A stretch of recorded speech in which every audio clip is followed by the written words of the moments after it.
Hi guys, it's Amy from Nail Polish Baby 90 and welcome to today's video. Before we get any further into this, yes, I do have a bit of a sore throat. It's come out of nowhere. I don't really have a sore throat, it just sounds horrible and croaky, so I will be glugging on water as I film this and we'll see how far through I can get it. But we are here today with May favourites, and I did wear a huge amount in May, mainly because, let me show you the sadness.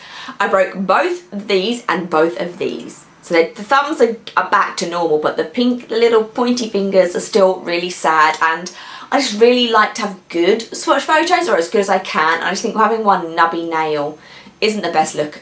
So I only wore 10 and we'll just get straight into them. Okay, so funnily enough, on reflection, 8 out of the 10 polishes that I wore this month are all blue. So clearly that was the theme I was going with for the month, I don't know. So we'll start as we always do, and we start with the mainstream brands, and then we will go on to the indies afterwards. I have 2 from OPI. Let's start with one that wasn't a blue, and this is When Monkeys Fly. I just did a re-swatch of this because I featured it in my favourite OPIs of all time. So it is a very, I don't know if you can see, so there's small holographic glitter in there, there is white matte glitter, and there is these giant gold hexes. And some people weren't a fan of this when this originally came out. There is another one that is like they duped themselves with, which came out in their All That Glitters collection. And I want to say it's something about, is it OPI Scores a Goal? It's something like that, and that is exactly the same as this.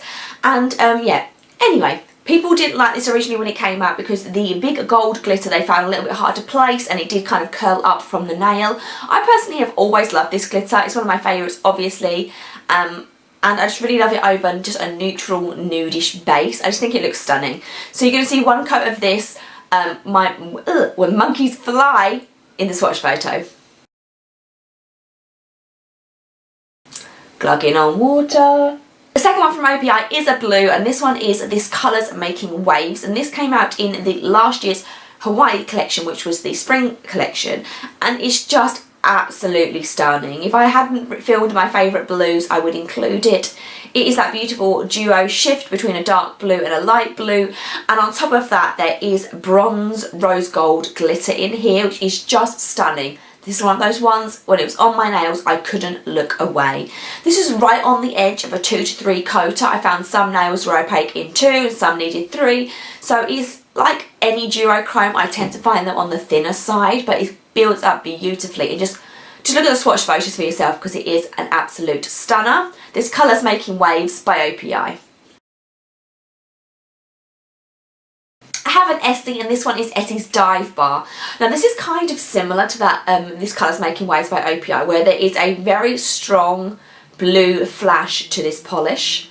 Unfortunately, this was very sheer. It built up in 3, and on the nail you just completely lost that bright blue that you see in the bottle, and I was kind of taken my breath was taken away in a bad way. There's just hardly any shimmer and shift to it at all.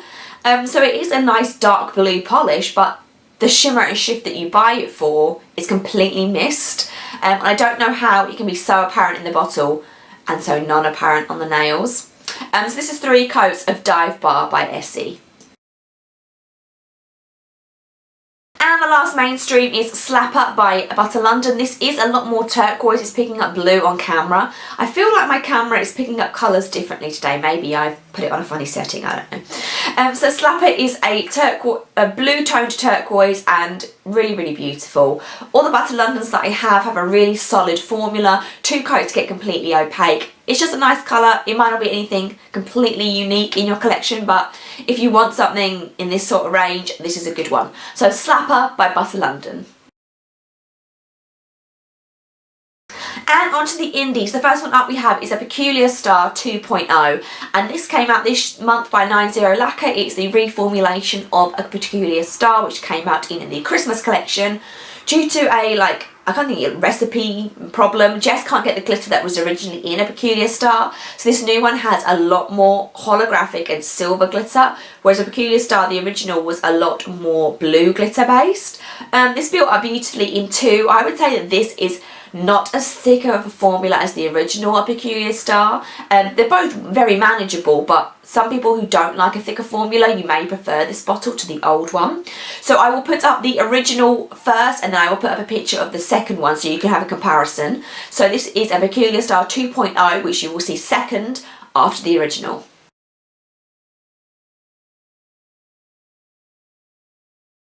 And as always, I will link every indie seller down below for you. The other non-blue polish I wore this month was Wicked Polishes Pox. That's hard to say when you've got a croaky voice.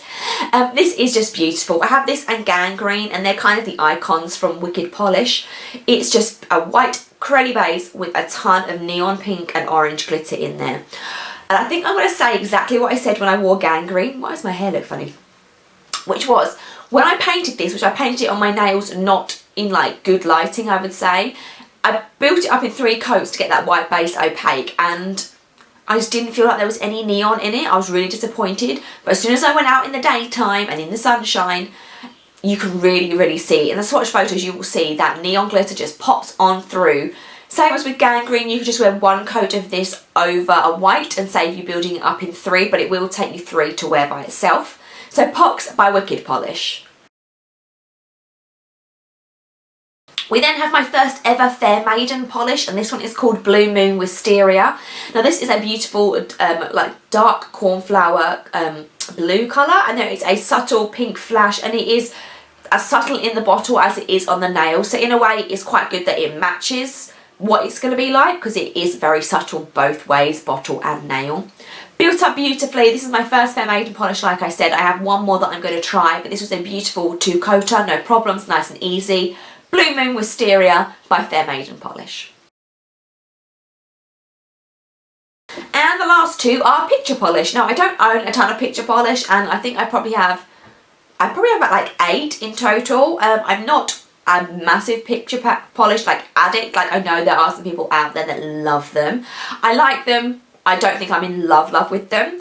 These 2 are good though. So the first one is Moody Blues, and the reason why I wanted this one is because it is a blue glitter with red in there as well. I don't know if it's picking up the red.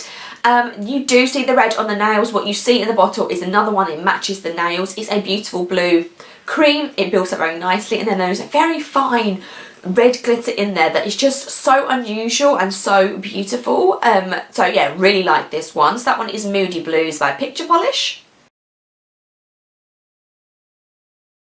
And the last one is Ocean by Picture Polish, and this is just a beautiful light to medium toned blue with a ton of silver glitter in there. Builds up really nicely in 2. Again, this was a slightly thicker formula than Moody Blues, but it wasn't unthick that you couldn't work with it. Wow.